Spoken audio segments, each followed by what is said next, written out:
G'day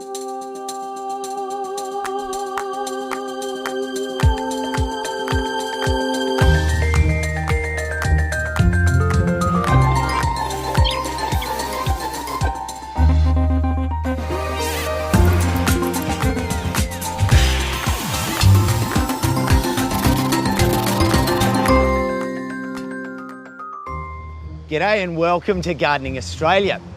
Now, if you didn't catch our hour-long Easter special on Good Friday, don't panic. You can see it again tomorrow at 12:30 or on iView anytime.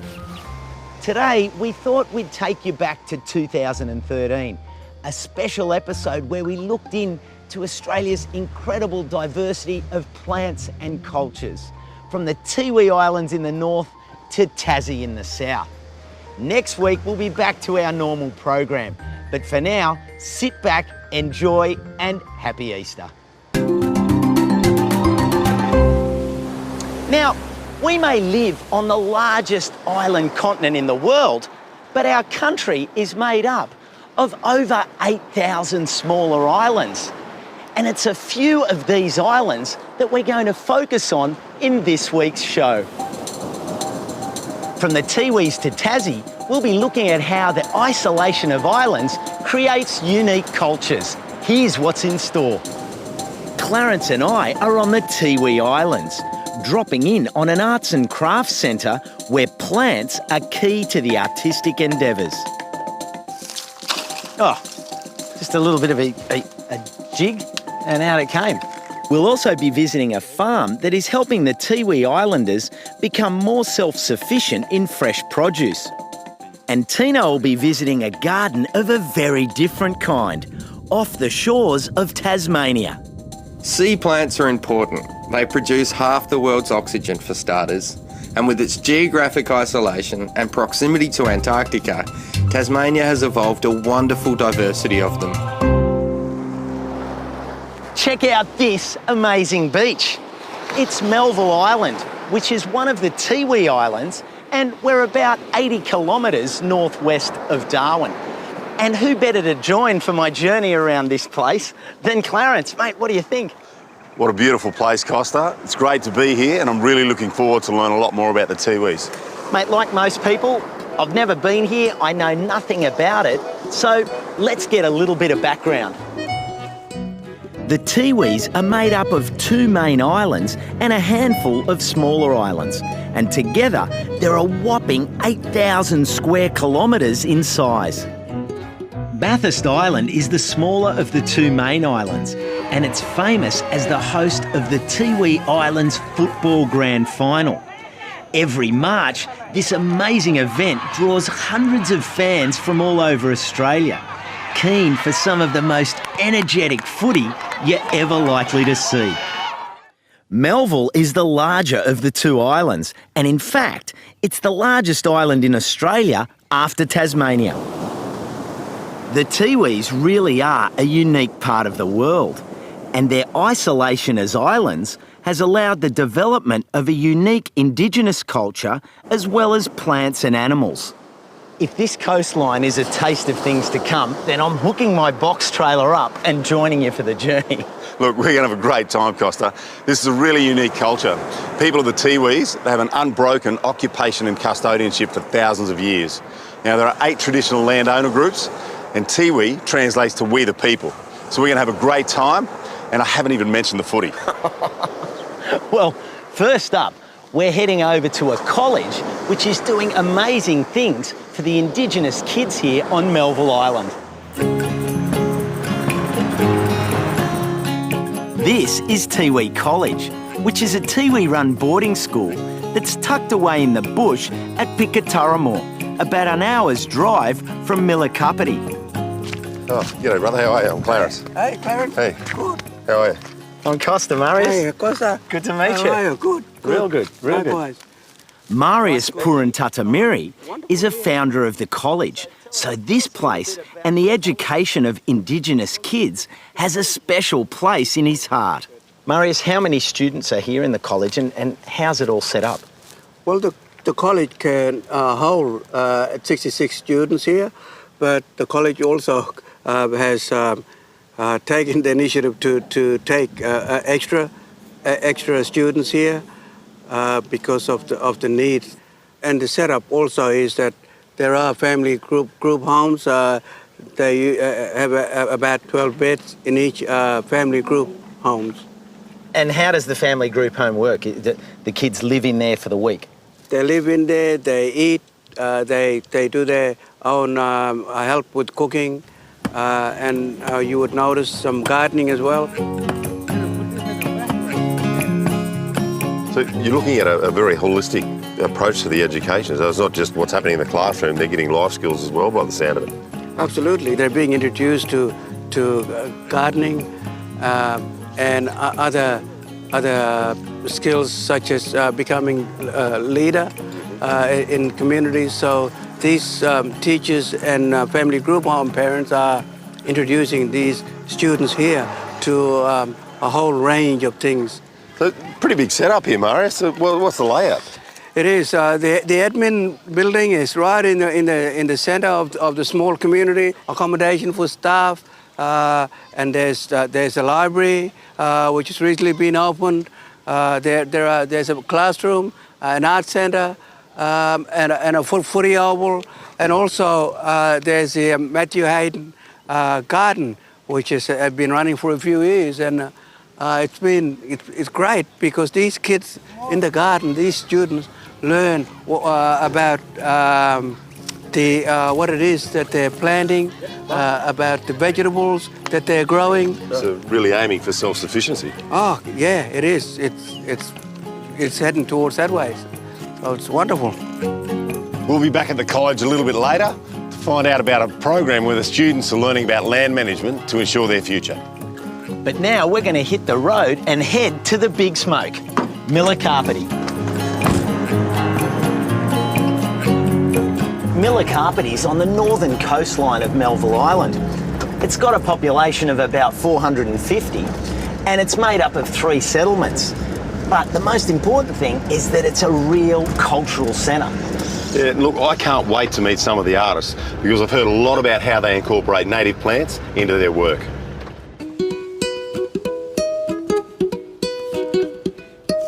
Back in 1989, a small group of elders wanted to ensure that the unique culture and skills of the Tiwi people were continued on through the generations.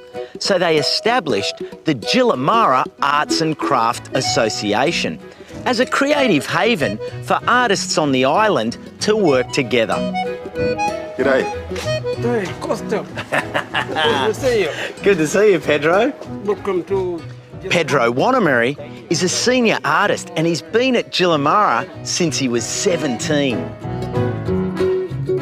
How important is the landscape of the Tiwi Islands and the plants and the trees in expressing your art?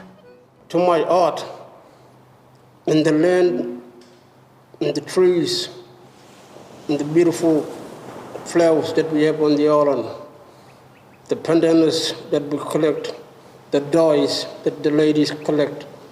So it's really important that we keep Tiwi culture alive and keep it strong.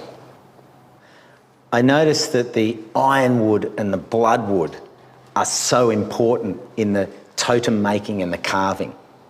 All people were carving totem poles and figurative and birds, that the poles and the birds and the figures have meanings. And today, looking at the art center or in the gallery here, that we Tiwi people are still doing that today.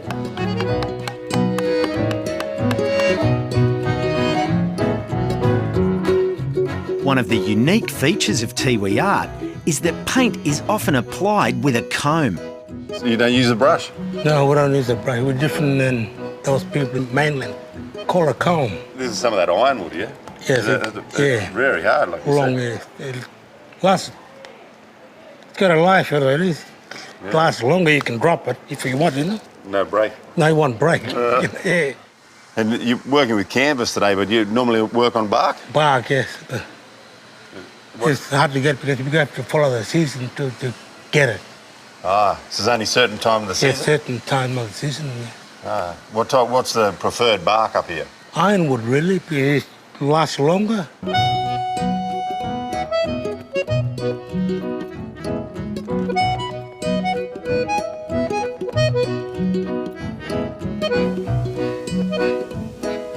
Plants are a central part of Tiwi culture, and they provide the raw materials for the woven artworks of two senior women, Rachel and Dipna. First up, we're helping to look for colour root, a local plant that's used as a dye. So what are we doing here, Dipna? We have to dig some, get some colours Yep. from the root. So we've got to dig it out. So you Yeah. want me to get right underneath it Yeah, and just lift it up? yeah. Then when we boil it, it'll come to orange. Oh yeah, look, it's Yeah, like a, that's- it's a bit like a sweet potato, isn't Yeah. it? Oh, beautiful. That's it. I heard it crack, didn't I? Let's have a look. Oh, that's a good one. You can see how these are growing all around in this area. Do they just come back each year? Yeah, they'll come back into root. Our root You gotta again. stay here every year around. This is your patch. Yeah, when it's starting to rain, then you'll come out in green. growing more. Oh, this is a nice one. Looks a bit dangerous. How we get there?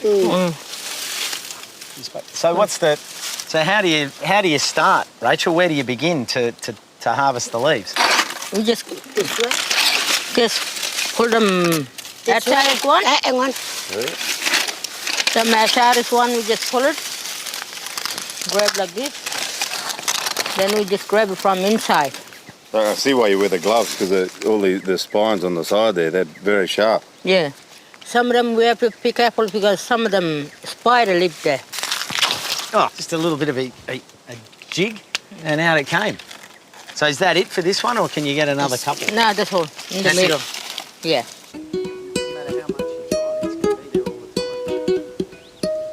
Now that they've gathered what's needed from the bush, Rachel and Dipna get to work stripping the pandanus leaves and grating the colour root.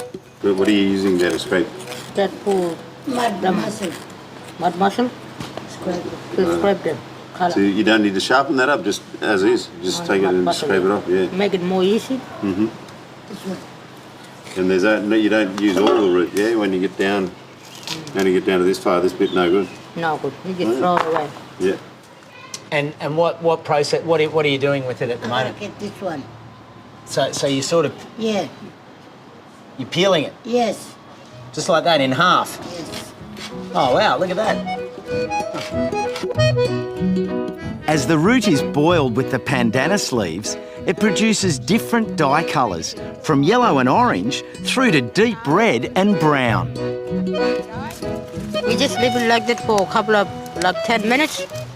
Then you'll spread everywhere to that pandanus. The dyed pandanus strips are dried in the sun and woven into items like this ceremonial skirt. These can take several months to complete and are used to decorate traditional Tiwi carvings.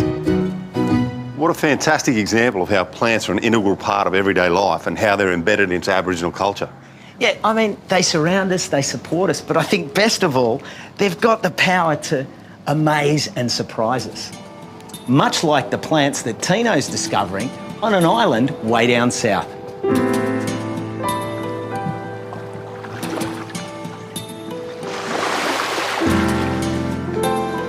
All islands have one thing in common.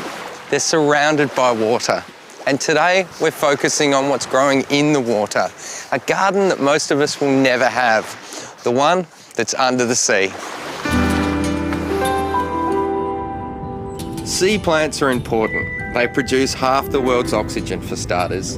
And with its geographic isolation and proximity to Antarctica, Tasmania has evolved a wonderful diversity of them, including giant kelp forests and a myriad of other algae commonly known as seaweed. And that is what I'm going to look at with the help of marine scientist Neville Barrett from the Institute of Marine and Antarctic Studies. We're at Ninepin Point near the mouth of the Huon River. Oh, we have a bit of bull kelp, which is probably good for an anatomy lesson. So we have a holdfast on the end there. That's what it holds onto the rocks with to stop getting washed away. We've got a long stem or stipe, and we also have the broad blades, a bit like the leaves on a plant. These do the photosynthesizing and suck in the nutrients, and also they're important in reproduction of the plants.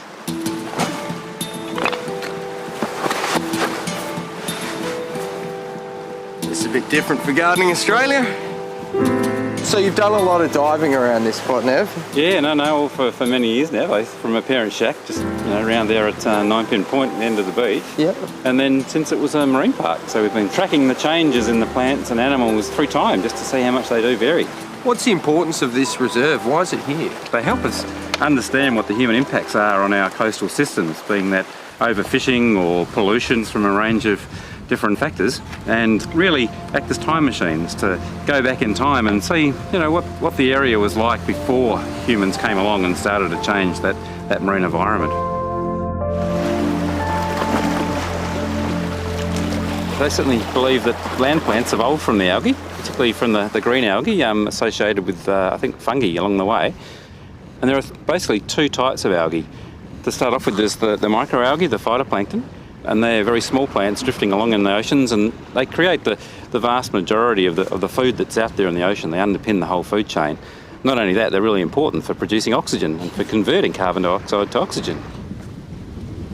So on top of that, we've got the large macroalgae that we're seeing here today, the large plants in the sea here, and the basically green algae, brown algae and red algae, and in a very short space here you'll see representatives of all three.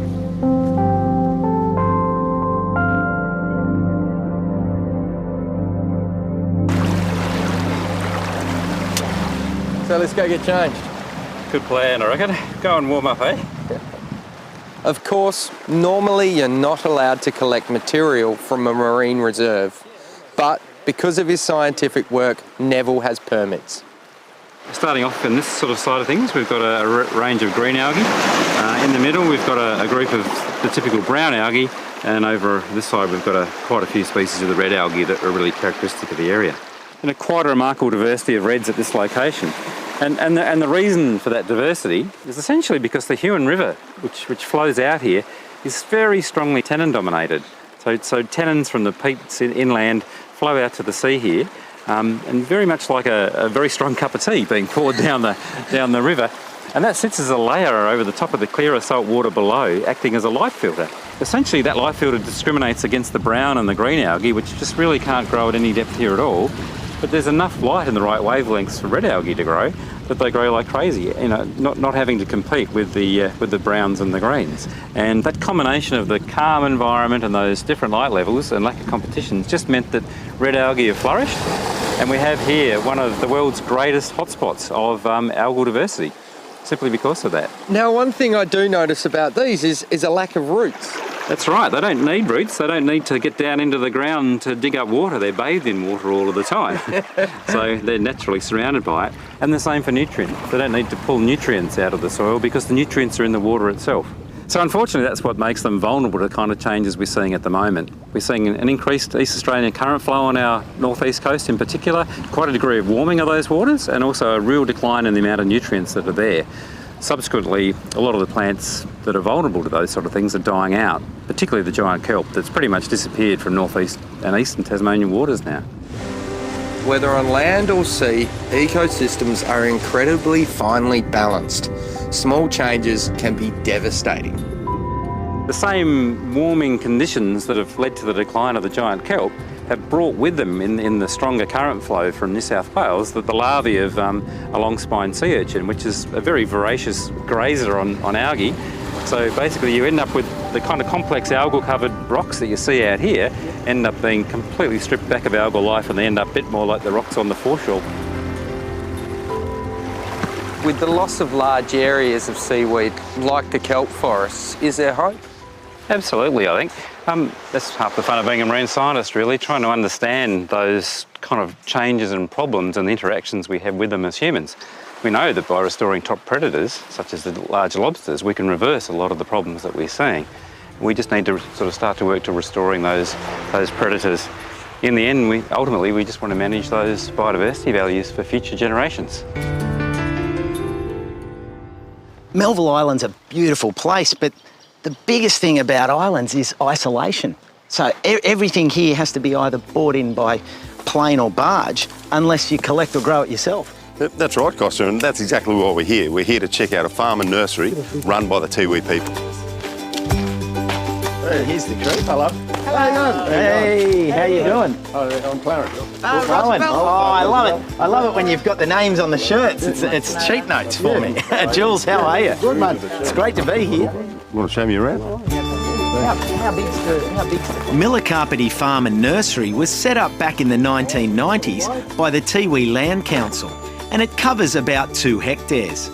Because of the island's isolation, it's an important source of fresh produce, and it's also helping the Tiwi people work towards fruit and veggie self-sufficiency. The farm employs and trains 8 people. Jules is the supervisor, and he's been here since the early days. So what's this section down here, Jules? This is where it originally started, the farm really started. And then now we're turning into an orchard. And what sort of trees have you got? Well, you got a grapefruit, pomelo, custard apple. And you see it's coffee tree and tamarind. Tamarind, yeah. Yeah. And what's And this look up at here? this. This is a jackfruit. Oh, yeah, look at these guys. They're huge. That's amazing. What do they taste like? Ah, they're really sweet, man. Really? Yeah.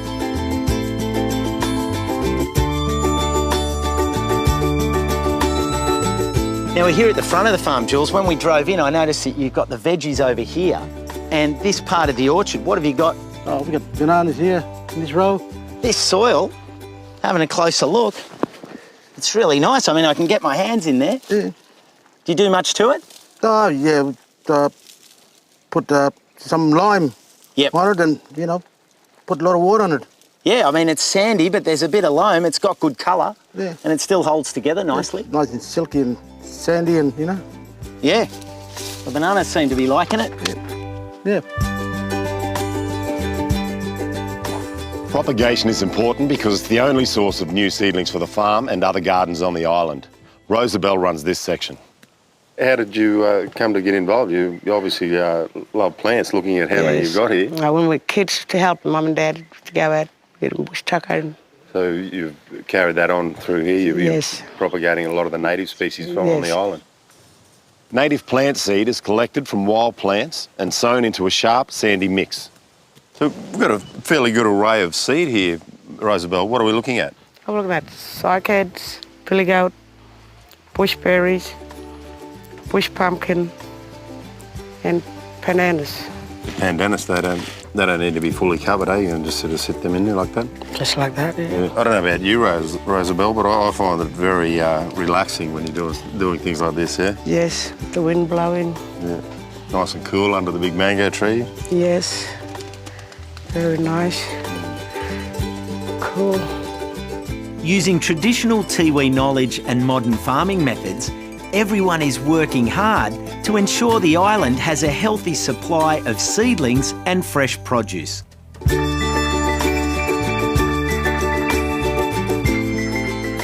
What I've really liked about it is that as a project, the farm's inspiring locals to get into growing food and local plants. And look, there's another inspirational story over the Tiwi College where young rangers are learning about land management. So why don't we jump in the truck and go? Okay.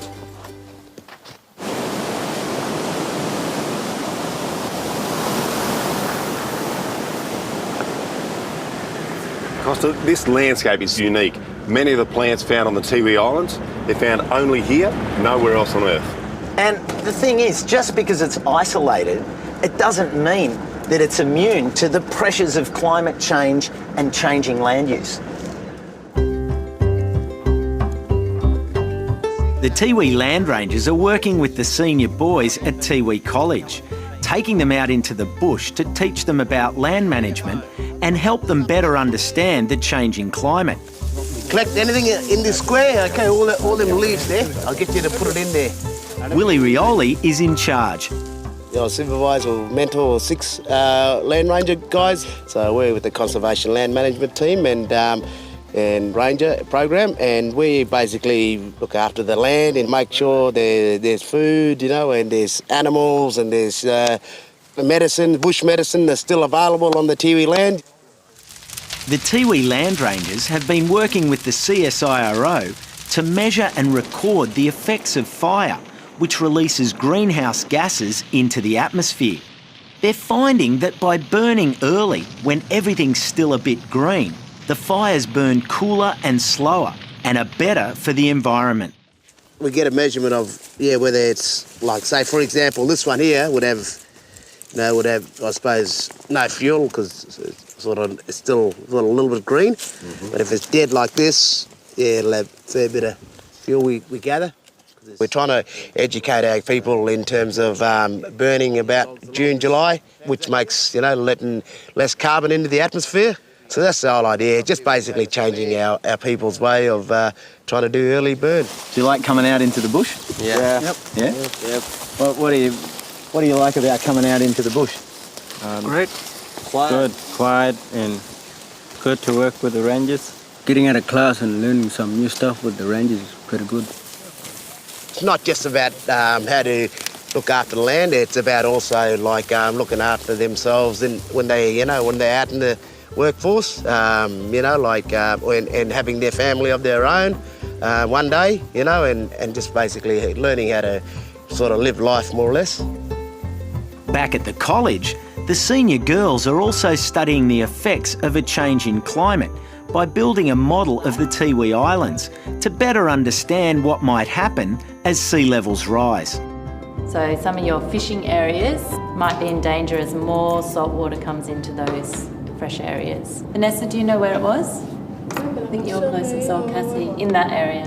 These incredible islands have supported and nurtured the Tiwi people from the distant past through to today.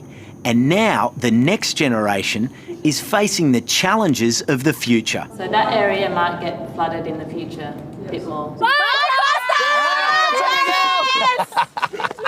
Well, mate, we're back here on base at Tiwi College.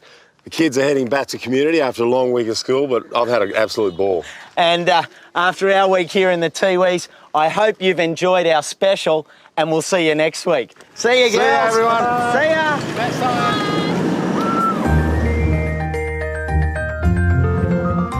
Hi, Costa here.